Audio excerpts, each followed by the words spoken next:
জয় হিন্দ বন্ধুরা, আমি দীপঙ্কর মন্ডল। আপনারা দেখছেন নবান্ন নিমন্ত্রণ। আপনাদের সবাইকে স্বাগত। বন্ধুরা, এর আগের এপিসোডে আপনারা অনেকেই কমেন্ট করেছেন যে আজকে প্রধানমন্ত্রী নরেন্দ্র মোদী সিঙ্গুরে এসে তিনি শিল্প নিয়ে কেন কথা বললেন না, এ ব্যাপারে একটা আলাদা এপিসোড তৈরি করুন। এবং আপনাদের অনুরোধ মেনেই, শুধুমাত্র আপনাদের অনুরোধ মেনেই কিন্তু এই এপিসোডটা আমি তৈরি করছি। আপনারা বলবেন যে তাহলে এপিসোডগুলো কাদের জন্য করেন? হ্যাঁ, অনেক সময় আমরাও ঠিক করি, আমরাও আমাদের ভালো লাগা খারাপ লাগা এগুলোও অনেক সময় শেয়ার করি।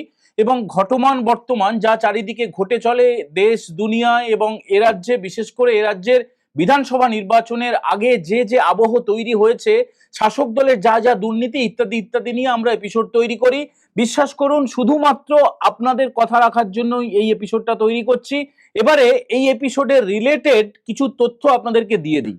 বন্ধুরা দেখুন, আমরা যারা বাম জমানায় যারা চাকরি পেয়েছিলাম, মানে বামফ্রন্টের আমলে 2011-এ রাজ্যে তৃণমূলের ক্ষমতায় আসার অনেক আগে থেকে যারা সাংবাদিকতা শুরু করেছি এবং তৃণমূল জমানাতেও যারা সাংবাদিকতা শুরু করেছেন, তো তারা সঙ্গ দোষে হোক, লোভে হোক, প্রলোভনে হোক, ভয়ে হোক, ভক্তিতে হোক, অনেকেই কিন্তু শাসকের অনুগামী, মানে শাসকের ভালো ভালো কথা তারা বলেন এবং যারা বিরোধী দল তাদেরকে সমালোচনা করে থাকেন। এটা বামফ্রন্ট জমানাতেও ছিল, এখন তৃণমূল জমানাতে আরেকটু বেড়ে গেছে। মানে সংবাদ মাধ্যমের কর্মীদের কথা, সাংবাদিকদের কথা আমি বলছি এবং তাদেরকে এর আগের বেশ কয়েকটা এপিসোডে আমি চোর পোটার বলে উল্লেখ করি। চোর এবং রিপোর্টার দুটোর কম্বিনেশনে এই চোর পোটার কথাটা তৈরি করা হয়েছে। তো তারা একটা ন্যারেটিভ তৈরি করার চেষ্টা করে যে রাজ্যের শাসক দল কত ভালো আর বিরোধীরা কত খারাপ। বিশেষ করে যখন এই ধরনের কোনো কর্মসূচি হয়, যখন প্রধানমন্ত্রী নরেন্দ্র মোদী, অমিত শাহ, রাজনাথ সিং বা যারা কেন্দ্রীয় স্তরের নেতারা এ রাজ্যে আসেন, তারা যখন কোনো মেগা র্যালিতে অংশগ্রহণ করেন, যখন এরকম হাজার হাজার লক্ষ লক্ষ মানুষ যখন উদ্গ্রীব হয়ে থাকেন, বিশেষ করে যখন এই টাটাকে তাড়ানোর পেছনে এ রাজ্যের শাসক দল ছিল, শাসক দলের নেত্রী মমতা ব্যানার্জি ছিলেন, সেই জায়গাতে, সেই পটভূমিতে, সেই বন্ধ কারখানার সেই জমিতে যখন প্রধানমন্ত্রী নরেন্দ্র মোদী বক্তব্য দেবেন, তার আগে থেকে একটা হাইপ তোলার চেষ্টা করা হয়েছিল যে সম্ভবত টাটা নিয়ে কোনো একটা কথা বলবেন দেশের প্রধানমন্ত্রী নরেন্দ্র মোদী, শিল্প নিয়ে কথা বলবেন। আচ্ছা দেখুন, আমি আমার থাম্বনেলে কি লিখেছি যে টাটার 1000 গুণ দিয়ে গেলেন দেশের প্রধানমন্ত্রী নরেন্দ্র মোদী, এবং এই বক্তব্যটাকে আমি এস্টাবলিশ করব। আপনারা যারা আজকে প্রধানমন্ত্রীর রাজনৈতিক ভাষণটা শুনেছেন এবং কিছু কিছু সংবাদ মাধ্যমের কাকে কান নিয়ে চলে গেল, যেই তারা বলতে শুরু করেছে, আপনারাও এবং আমরাও অনেকেই আমরা বলতে শুরু করেছি, হ্যাঁ হ্যাঁ হ্যাঁ, কাক তো কানটা নিয়ে চলে গেল, একটুখানি তো দেখতে হবে যে কানটা আছে কিনা, কাক সত্যি কান নিয়ে গেছে কিনা। আপনারা যারা রাজনৈতিক ভাষণ শুনেছেন নরেন্দ্র মোদীর, তার আগের অংশটা আশা করি শুনেছেন। যারা শোনেননি তাদের উদ্দেশ্যে আমি বলছি যে প্রধানমন্ত্রী নরেন্দ্র মোদী এই যে রাজনৈতিক বক্তব্য, দেখুন তৃণমূল কংগ্রেসের নেত্রী একটা মঞ্চ থেকেই তিনি রাজনৈতিক বক্তব্যও রাখেন, সরকারি বক্তব্যও রাখেন এবং তিনি সাইকেল দেন, জাল দেন, হাঁড়ি দেন, পেন দেন, খাতা দেন, জুতো দেন, পোশাক দেন, এইসব করেন আর কি। তো সেইগুলো দেখে দেখে আমরা অভ্যস্ত। আমরা ভাবি বোধহয় প্রধানমন্ত্রী বা এই ধরনের অন্যান্য রাজ্যের মুখ্যমন্ত্রীরাও তাই করে থাকেন, তা কিন্তু হয় না। একটা সরকারি কর্মসূচি, একটা রাজনৈতিক কর্মসূচি, দুটো আলাদা, দুটো সেপারেট মঞ্চ, দুই জায়গার দর্শকও আলাদা। তবে যারা আপনারা একটু গোদা গোদা ভাবে যারা ওই সিঙ্গুরে সভায় ছিলেন, তারা সকাল থেকে অপেক্ষা করেছিলেন এবং তাদেরকে মিডিয়া একটা এজেন্ডা তৈরি করে দিয়েছিল। আমাদের সাংবাদিকতায় যখন আমরা স্নাতকোত্তর স্তরে পড়াশোনা করেছি, যেগুলো মাস্টার্স লেভেলে, সেখানে একটা থিওরি ছিল যে এজেন্ডা সেটিং থিওরি। একটা এজেন্ডা তৈরি করা হয়, মিডিয়া সেই এজেন্ডাটা তৈরি করে। প্রত্যেকটা গণমাধ্যম, বিশেষ করে টেলিভিশন মাধ্যমগুলো, তারা একটা এজেন্ডা তৈরি করে দিয়েছিল, যেন প্রধানমন্ত্রীকে তারা স্ক্রিপ্টটা লিখে দিয়েছেন যে তিনি এসে বলবেন, হ্যাঁ পাড়ার কাউন্সিলররা যা বলেন আর কি, বা তৃণমূলের নেতারা যেমন নরম গরম কথা বলেন, বিরাট বিরাট প্রতিশ্রুতি দেন, তারপরে তাদের আর দেখা থাকে না। প্রধানমন্ত্রীও এসে বলবেন আমি টাটাকে নিয়ে চলে আসবো, টাটার কারখানা এখানেই খুলে দেবো, এই দেখুন। সেগুলো হয়, সেগুলো রাজনীতির কারণে, স্থানীয় রাজনীতির কারণে অনেকে বলেন। এবার বলবেন যে রাজ্যের বিরোধী দলনেতা শুভেন্দু অধিকারী, সুকান্ত মজুমদার বা শ্রমিক ভট্টাচার্য, তারাও তো একই কথা বলেছেন। হ্যাঁ বলেছেন। দেখুন, এ রাজ্যে সরকার পরিবর্তন হলে যে কারখানা হবে সেটা নিয়ে তো কোনো প্রশ্নই নেই। সে কথা তো প্রধানমন্ত্রী আগেও বলেছেন, আজকেও বলেছেন। এবারে নতুন কি বলেছেন, আমি কেন বলছি এই কথাটা যে টাটার 1000 গুণ দিয়ে গেলেন প্রধানমন্ত্রী, একটুখানি বক্তৃতাটা শোনাবো, তারপরে আমি পুরো ব্যাখ্যা দেবো। সেখানে প্রধানমন্ত্রী বলছেন যে ম্যানুফ্যাকচারিং এবং ট্রেডিং এবং লজিস্টিক হাব, এটার মানে অনেকে জেনে বুঝেও বলছেন না মিডিয়ার লোকেরা। অনেক রাজনীতিকরা বলছেন না, বিশেষ করে বিরোধী নেতারা, নেত্রীরা, এবং যারা বিজেপির যারা নেতা নেত্রী তারাও সম্ভবত এখনো পর্যন্ত বুঝে উঠতে পারেননি। কালকে থেকে হয়তো এটা নিয়ে তারা ব্যাখ্যা দিতে শুরু করবেন। প্রধানমন্ত্রী নরেন্দ্র মোদী যে 3টে হাবের কথা বলেছেন, ম্যানুফ্যাকচারিং, ট্রেডিং এবং লজিস্টিক হাব, কি ভয়ঙ্কর উন্নতি হবে আপনারা ভাবতে পারবেন না। এটার মানেটা কি, একটু ছোট করে খুব সহজভাবে বলতে গেলে, এই যে হাবগুলো হবে, হাবগুলো হলে সেখানে কি কি লাগবে, সেখানে রাস্তার সম্প্রসারণ, নতুন নতুন জাতীয় সড়ক, রেলপথের আরো বেশি উন্নতি, জলপথে আরো বেশি উন্নতি, এর পাশাপাশি নতুন এয়ারপোর্ট, এবং এই যে টাটা শুধুমাত্র একটা কারখানার কথা বলছেন, এরকম 50টা কারখানা নিয়ে এই হাবগুলো তৈরি হয়। ফলে প্রধানমন্ত্রী নরেন্দ্র মোদী সেটা সরকারি সভা থেকে ব্যাখ্যা করেছেন, এবং ভোটের আগে আজকে যা যা বলতে চেয়েছেন, যেগুলো তৃণমূলের দুর্নীতি এবং তিনি এলে কি কি করবেন, প্রত্যেক জেলায় জেলায় আলাদা আলাদা করে সেক্টর ধরে ধরে উন্নতি করা হবে। ফলে আলাদা করে শুধুমাত্র একটা টাটার কারখানা বলেনি বলে যেভাবে গেল গেল রব পড়েছে, মানে ধরুন এই একটা টিভি কিনবো, টিভির সঙ্গে ধরুন একটা পেন গিফট দেবে, পেন, মানে এটা হচ্ছে আজকে উদাহরণের জন্য এটা সবচেয়ে ভালো উদাহরণ। একটা টিভি কিনবেন, তার সঙ্গে একটা পেন গিফট করবে। পেনটা কেন পেলাম না, পেনটা কোথায়, পেনটা কোথায়, এটা নিয়ে আমরা মাথা ঘামাচ্ছি। আমরা যখন স্কুলে পড়তাম, আমাদের একজন স্যার ছিলেন, বলতেন যে তোমরা লক্ষ্যের থেকে উপলক্ষ্য নিয়ে বেশি মাতামাতি করো, মানে যেটা টার্গেট সেটা নিয়ে তো কথা বলো ভাই। প্রধানমন্ত্রী নরেন্দ্র মোদী তিনি দিলেন একটা টিভি, আর আমরা একটা পেন নিয়ে মাথা ঘামাচ্ছি, যে পেনটা এই যে 3 টাকা বা 5 টাকা বা 10 টাকার পেন, যেখানে একটা টিভির দাম ধরুন 50,000 টাকা বা 1 লাখ টাকা, সেই টিভির সঙ্গে একটা পেন গিফট করার কথা। সেই পেন নিয়ে কিছু কিছু মিডিয়া এবং মিডিয়ায় যারা কাজ করেন, এবং শুরুতে যেটা বলছিলাম যে চোর পোটারদের একটা বড় অংশ, তারা কি হয়, এই যে প্রধানমন্ত্রী, রাষ্ট্রপতি বা মুখ্যমন্ত্রী এই ধরনের ভিভিআইপিদের প্রোগ্রামে বা এই ধরনের জনসভায় ঢুকতে হলে গভর্নমেন্টের একটা কার্ড ইস্যু করা হয়। সেই কার্ডটা আমাদের আছে, আমার আছে, তার নাম হচ্ছে অ্যাক্রিডিটেশন কার্ড। এবার অ্যাক্রিডিটেশন কার্ডটা পেতে গেলে একটু ন্যূনতম অভিজ্ঞতা লাগে, ন্যূনতম তার সময় হলে, এবং তৃণমূলের জমানায় বেছে বেছে দেওয়া হয়। যেহেতু আমরা সেই বাম জমানা থেকে আমাদের কার্ডটা রয়েছে, বামফ্রন্টের শাসনাধীন সময় থেকে, তার ফলে সেই কার্ডটা প্রতি বছর আমরা রিনুয়ালের সুযোগটা আমরা পেয়ে যাই। তো সেই কার্ডটা যাদের কাছে থাকে তারা মোটামুটি ওই ওই আর কি, মানে যারা চোর পোটার তাদের একটা বড় অংশ। দেখবেন যারা বাইরে থাকে, সভার ঢুকতে হলে ওই কার্ডটা দেখিয়ে ঢুকতে হয়। এবার যারা বাইরে থাকে রিপোর্টাররা, তাদের এক রকমের বক্তব্য, এবং যারা ওই সভা মঞ্চের ভেতরে ঢুকে যায় তাদের আরেক রকমের বক্তব্য। এটা হচ্ছে ওই আনুগত্য এবং বিরোধিতা, ওই যে পা চাটা, চটি চাটা, এবং অন্ধ বিজেপি বিরোধিতা, অন্ধ মোদী বিরোধিতা, এই এই ব্যাপারটা হচ্ছে, আর কিছু না। আপনারা দেখবেন যে যারা ভেতরে ছিল তারা কিছু কিছু বাইট নেওয়ার চেষ্টা করেছে। টেলিভিশন মিডিয়ায় আমি খুব একটা টিভি দেখি না, কিন্তু আজকে বিশেষ একটা সংবাদ মাধ্যমে দেখছিলাম, তারা সেখানকার দর্শকদের ধরে ধরে সেখানকার এজেন্ডা সেট করছে, সেটা নতুন একটা ন্যারেটিভ তৈরির চেষ্টা করছে, যে আচ্ছা আপনার কি রাগ হলো না, এই যে প্রধানমন্ত্রী টাটার কারখানার কথা বললেন না, আপনার কি রাগ হলো না, আপনার দুঃখ হলো না, আপনার রাত্রে গিয়ে ঘুম হবে তো, আপনি জল খাবেন তো, আপনি আজকে ভাত খাবেন তো, নাকি পান্তা খাবেন, নাকি বাসি রুটি খাবেন, মানে যা বলাতে চাইছে সেই কথাগুলো তাকে দিয়ে বলিয়ে নেওয়া। প্রধানমন্ত্রী বলেননি, প্রধানমন্ত্রী বলেছেন, কোনো কিছু জানার দরকার নেই, কাক কান নিয়ে চলে গেছে, অতএব সেই হ্যাঁ হ্যাঁ হ্যাঁ কাক কান নিয়ে চলে গেছে। প্রধানমন্ত্রী আজকে কি বলেছেন একটুখানি শুনিয়ে দিই, তারপরে আমি আবার আবার আলোচনা করবো, একটু শুনে নিন আপনারা। विकसित भारत के लिए पूर्वी भारत का विकास, इस लक्ष्य के साथ केंद्र सरकार निरंतर काम कर रही है।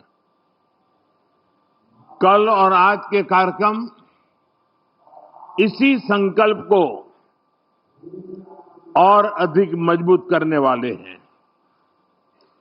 इस दौरान मुझे पश्चिम बंगाल से जुड़े विकास के सैकड़ों करोड़ रुपए के प्रोजेक्ट का शिलान्यास और लोकार्पण करने का अवसर मिला है। कल पश्चिम बंगाल से देश की पहली वंदे भारत स्लीपर ट्रेन प्रारंभ हुई है। बंगाल को करीब आधा दर्जन नई अमृत भारत एक्सप्रेस ट्रेनें भी मिली है। आज 3 और अमृत भारत एक्सप्रेस ट्रेनें शुरू हुई हैं। इनमें से एक ट्रेन तो मेरे संसदीय क्षेत्र काशी बनारस की बंगाल से कनेक्टिविटी को और मजबूत करेगी। इसके अलावा दिल्ली और तमिलनाडु के लिए भी अमृत भारत एक्सप्रेस ट्रेन शुरू हुई है। यानी पश्चिम बंगाल की रेल कनेक्टिविटी के लिए बीते 24 घंटे अभूतपूर्व रहे हैं। शायद गत 100 साल में 24 घंटे में इतना काम नहीं हुआ होगा। साथियों, बंगाल में वाटरवेज के लिए अनेक संभावनाएं हैं। केंद्र सरकार इस पर भी काम कर रही है। या पोर्ट लेड डेवलपमेंट के लिए जरूरी इंफ्रास्ट्रक्चर बनाने में भी मदद दी जा रही है। थोड़ी देर पहले पोर्ट और नदी जलमार्ग से जुड़े प्रोजेक्ट का शिलान्यास और उद्घाटन हुआ है। ये पश्चिम बंगाल के विकास, भारत के विकास के लिए बहुत महत्वपूर्ण है। ये वो पिलर है जिनके ऊपर पश्चिम बंगाल को मैन्युफैक्चरिंग, ट्रेड और लॉजिस्टिक का एक बड़ा हब बनाया जा सकता है। मैं आप सभी को इन प्रोजेक्ट्स के लिए बहुत बहुत बधाई देता हूं। साथियों, जितना हम पोर्ट और उससे जुड़े इकोसिस्टम पर बल देंगे, उतना ही अधिक रोजगार यहां पैदा होगा। केंद्र सरकार द्वारा बीते 11 वर्षों में श्यामा प्रसाद मुखर्जी पोर्ट की कैपेसिटी एक्सपेंशन पर बहुत बड़ा निवेश किया गया है। इस पोर्ट की कनेक्टिविटी को बेहतर बनाने के लिए सागरमाला स्कीम के तहत भी सड़कें बनाई गई हैं। इसका परिणाम आज हम सब देख सकते हैं। बीते वर्ष कोलकाता पोर्ट ने कार्गो हैंडलिंग के नए रिकॉर्ड बनाए हैं। साथियों, बालागढ़ में बनने वाला extended port gate system Hooghly और आसपास के इलाकों के लिए नए अवसरों का द्वार खोलेगा। इससे कोलकाता शहर में ट्रैफिक और लॉजिस्टिक का दबाव कम होगा। गंगा जी पर जो जलमार्ग बना है, उसके जरिए कार्गो मूवमेंट और बढ़ेगा। ये पूरा इंफ्रास्ट्रक्चर हुगली को वेयरहाउसिंग और ट्रेडिंग हब बनाने में मदद करेगा। इससे यहां सैकड़ों करोड़ रुपए का नया निवेश होगा। हजारों युवाओं को रोजगार मिलेगा। छोटे व्यापारियों और ट्रांसपोर्ट से जुड़े लोगों को लाभ होगा और किसानों और उत्पादकों को भी नए बाजार मिलेंगे। साथियों, आज भारत में हम मल्टी मॉडल कनेक्टिविटी और ग्रीन मोबिलिटी पर बहुत बल दे रहे हैं। सीमलेस ट्रांसपोर्टेशन संभव हो सके, इसके लिए पोर्ट, नदी जलमार्ग, हाईवे और एयरपोर्ट्स, इन सभी को आपस में कनेक्ट किया जा रहा है। इससे लॉजिस्टिक कॉस्ट और ट्रांसपोर्टेशन में लगने वाले टाइम दोनों में कमी आ रही है। साथियों, हमारी कोशिश ये भी है कि हमारे ट्रांसपोर्ट के माध्यम नेचर फ्रेंडली भी हो। हाइब्रिड इलेक्ट्रिक नाव से रिवर ट्रांसपोर्ट और ग्रीन मोबिलिटी दोनों को बल मिलेगा। इससे हुगली नदी पर आवाजाही आसान होगी, प्रदूषण की समस्या कम होगी और नदी आधारित टूरिज्म को भी बल मिलेगा। साथियों, भारत आज फिशरीज और सी फूड के प्रोडक्शन और एक्सपोर्ट में बहुत तेजी से आगे बढ़ रहा है।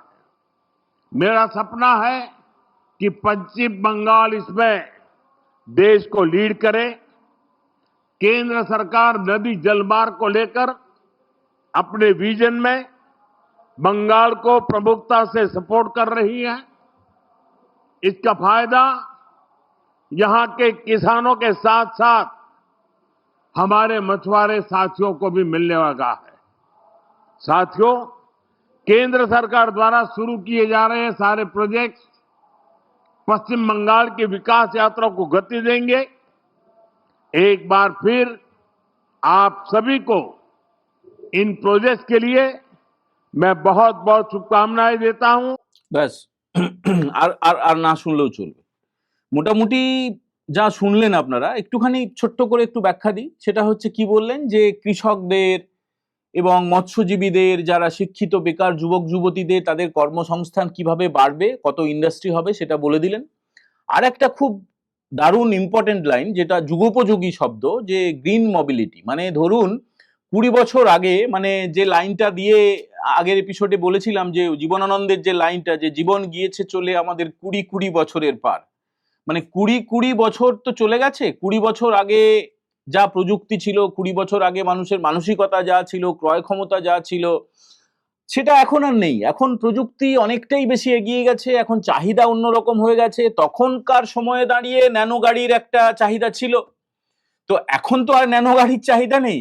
এখন তো পেট্রোল ডিজেলটা যতটা সম্ভব কম ব্যবহার করা যায় সেটা গোটা বিশ্ব ভাবছে, ভারতবর্ষও ভাবছে। ইলেকট্রিক ভেহিকেল, মানে যেগুলো গ্রিন মোবিলিটি, যেটা বললেন প্রধানমন্ত্রী নরেন্দ্র মোদী, এখনই রাস্তায় প্রচুর গাড়ি আপনারা দেখতে পাবেন, বাইক দেখতে পাবেন, স্কুটার দেখতে পাবেন, যেগুলো গ্রিন স্কুটার, মানে যেটায় কোনো পলিউশন হয় না, যেটায় পেট্রোল ডিজেল লাগে না। তো এই ধরনের কারখানা, এই ধরনের যানবাহন, এই ধরনের প্রোডাকশন, সেগুলো বাড়বে। ফলে সিঙ্গুরের ওই বন্ধা জমিতে, যে জমিটা এ রাজ্যের এখনকার মুখ্যমন্ত্রী মমতা বন্দ্যোপাধ্যায়, তিনি একদম হিড়িম্বার মতো, তিনি একদম এড়ে বাছুরের মতো জেদ করে তিনি দুর্গাপুর এক্সপ্রেস ওয়েটা আটকে রেখেছিলেন। তারপরে ধর্মতলায় এসে অনশনের নামে কি করেছিলেন আপনারা জানেন। এবং দুর্ভাগ্যবশত সেই ধর্ণা মঞ্চেও আমরা গিয়েছি, মমতা ব্যানার্জির বাড়িতেও গিয়েছি, দুর্গাপুর এক্সপ্রেস হাইওয়ের ওপরেও গিয়েছি। তো তার আগে থেকে আমরা মমতা ব্যানার্জিকে চিনি, তার যে চরিত্র, তার যে ইচ্ছা, ক্ষমতায় আসার জন্য যা যা করা দরকার তিনি তাই করেছেন, এবং এখনো ক্ষমতায় টিকে থাকতে যা যা করা দরকার তাই করছেন। এবং সেটা আজকে প্রধানমন্ত্রী নরেন্দ্র মোদী রাজনৈতিক সভায় কিছুটা আঁচও দিয়েছেন, যে আমি বারবার চিঠি দিই, উনি কোনো উত্তর দেন না। তো উনি না উত্তর দিন, উনি না পড়ুন, কিন্তু অফিসাররা তো পড়তে পারে। এবারে আসছি যে যেই কথাটা বলেছিলাম খানিকক্ষণ আগে, যে ম্যানুফ্যাকচারিং, যেটা প্রধানমন্ত্রী নরেন্দ্র মোদী বললেন, ম্যানুফ্যাকচারিং, ট্রেডিং এবং লজিস্টিক, এই 3টে হাব। ম্যানুফ্যাকচারিং মানে তৈরি হবে ভাই, পণ্য তৈরি হবে। তো সেটা কি কোথায় তৈরি হবে? মানে আকাশ থেকে পড়বে, জল থেকে উঠে আসবে, হাওয়ায় ভেসে বেড়াবে? সেখানে ম্যানুফ্যাকচারিং হাব মানে কি? কারখানা। ম্যানুফ্যাকচারিং হাব মানে কারখানা হবে। তো পরিষ্কার বলে দিলেন। শুধু একটা টাটা কারখানা, টাটা টাটা টাটা নাটা কাটা ফাটা দিয়ে আপনারা চিৎকার করে যাচ্ছেন, মিডিয়াগুলো বলে যাচ্ছে, বিভিন্ন বিরোধী রাজনৈতিক দলগুলো বলে যাচ্ছে, এবং যারা গেছিলেন আজকে দর্শক, যারা বিজেপিরও সমর্থক, তাদের মুখ দিয়েও বলিয়ে নেওয়া হচ্ছে, হ্যাঁ হ্যাঁ হ্যাঁ প্রধানমন্ত্রী বললেন না, আমরা খুব আশা করে এসছিলেন, নিশ্চয়ই আশা করে এসছিলেন। তাদেরকে মোটা মোটা করে এইভাবে বোঝানো হচ্ছে। তাদেরকে কেউ বলছেন না যে এরকম একটা নয় 100টা টাটা কারখানা হবে ভাই, 100টা টাটা কারখানা হবে। তো ট্রেডিং হাব হবে আর লজিস্টিক হাব হবে। এগুলোর একটুখানি গুগল করে যদি আপনারা দেখে নেন না, তাহলে পরিষ্কার বুঝতে পারবেন যে জিনিসটা কি। লজিস্টিক হাবটা কি জিনিস? মানে আন্তর্জাতিক মানের একটা লজিস্টিক হাব, মানে সেখানে ঝাঁচকচকে চওড়া রাস্তা হওয়া চাই, দেশের বিভিন্ন গুরুত্বপূর্ণ শহরের সঙ্গে লিঙ্ক থাকা চাই, রেলপথে, সড়ক পথে, জলপথে, আকাশ পথে, তার ফলে এয়ারপোর্ট হবে। এরকম লজিস্টিক হাবগুলো রয়েছে ব্যাঙ্গালোরে এবং দিল্লিতে, মহারাষ্ট্রে কিছু আছে দু একটা। তো সেখানে আছে কেন? তাদের এই যোগাযোগ ব্যবস্থাটা, এই পুরো সামগ্রিক ব্যবস্থাটা আজকে দেশের প্রধানমন্ত্রী নরেন্দ্র মোদী তিনি বলে গিয়েছেন। কাকে কান নিয়ে চলে গেল এটাই বিশ্বাস করবেন না। বলবেন যে প্রধানমন্ত্রী নরেন্দ্র মোদী আজকে শুধু একটা টাটা নয়, একটা টাটা কোম্পানির কথা কেন বলবে? সেখানে তো বিতর্ক আছে। ওইরকম 10টা টাটা কারখানা হবে, শুধু হুগলিতে না, গোটা বাংলায় হবে, প্রত্যেক জেলায় জেলায় হবে। এই কথাটাই প্রধানমন্ত্রী ভালো করে কানে ঢোকানোর চেষ্টা করেছেন। এর বিস্তারিত ব্যাখ্যা হয়তো অশোক লাহিড়ির মতো অর্থনীতিবিদরা, তারা হয়তো কয়েকদিন পরে দেবেন। বিজেপির তরফে প্রেস কনফারেন্স করা হতে পারে, হতেই হবে। ব্যাখ্যাটা তো চাই, কারণ মানুষের মধ্যে ভুল বোঝানোর জন্য কিছু মিডিয়া তারা একদম রেডি হয়ে আছে। হ্যাঁ প্রধানমন্ত্রী বললেন, তিনি বললেন না, এই দেখুন শুভেন্দু বাবু বললেন, এই শ্রমিক বাবু বললেন, কিন্তু প্রধানমন্ত্রী বললেন না। এই সিঙ্গুর আশাহত হলো, সিঙ্গুর 18 বছর ধরে অপেক্ষা করছে, 18 বছর পরেও কিছু পেল না। মানে আসলে এত মোটা মোটা মোটা মোটা দাগের সমস্ত কথাবার্তা, কারণ কারণ আর কিছু না, এটা পুরোপুরি উদ্দেশ্য প্রণোদিত মিথ্যা কথা বলা, পুরোপুরি একটা প্ল্যান করে একটা ন্যারেটিভ তৈরি করা। বামেরা ন্যারেটিভটা তৈরি করবে সেটিং সেটিং সেটিং ফেটিং ফেটিং ফেটিং, আর তার তৃণমূলের লোকেরা বলবে এই তো উনি এসেছিলেন, উনি কিছু বললেন না। এইভাবে হবে ন্যারেটিভ এবং পাল্টা ন্যারেটিভের খেলা চলবে। আপনাদের কি বেছে নিতে হবে, আপনাদেরকে খুঁজে নিতে হবে, আপনাদেরকে জানতে হবে প্রকৃত সত্যিটা কি। আপনারাই পড়াশুনো করে ইন্টারনেট ঘেঁটে, এবং দু একটা আমাদের মতো ইউটিউবাররা যদি কিছু বলে, অন্ধের মতো বিশ্বাস করতে বলছি না, এই জন্যই বললাম আপনারা পরখ করে নেবেন, এবং এই ভিডিওটা এই কারণেই দেখালাম। আশা করি আমি আপনাদেরকে বোঝাতে পারলাম। আপনাদের যদি কোনো ক্ষোভ থাকে, অভিমান থাকে, সেটা অত্যন্ত যথার্থ এবং এটা তাৎক্ষণিক। এই ভিডিও দেখার পরে সেই ক্ষোভ নিশ্চয়ই কেটে যাবে, এই আশা করছি। কারণ ভুলটা কখনোই কারো মনে থাকা উচিত না। কেউ না কেউ, আমি না বললেও কেউ না কেউ এই সত্যিটা আপনাদের সামনে তুলে ধরতো। সবাই ভালো থাকবেন। এই এপিসোড ভালো লাগলে বন্ধুদের সঙ্গে শেয়ার করবেন, এত বেশি শেয়ার করবেন যে মিথ্যা ন্যারেটিভটা যেন মিথ্যার জায়গায় চলে যায়, এই সত্যিটা যেন সবাই জানতে পারে। প্রথমবার দেখলে আপনারা নবান্ন নিমন্ত্রণ চ্যানেলটা সাবস্ক্রাইব করবেন। আজকের মতো এই এপিসোড আমরা এখানেই শেষ করছি। জয় হিন্দ, বন্দে মাতারাম।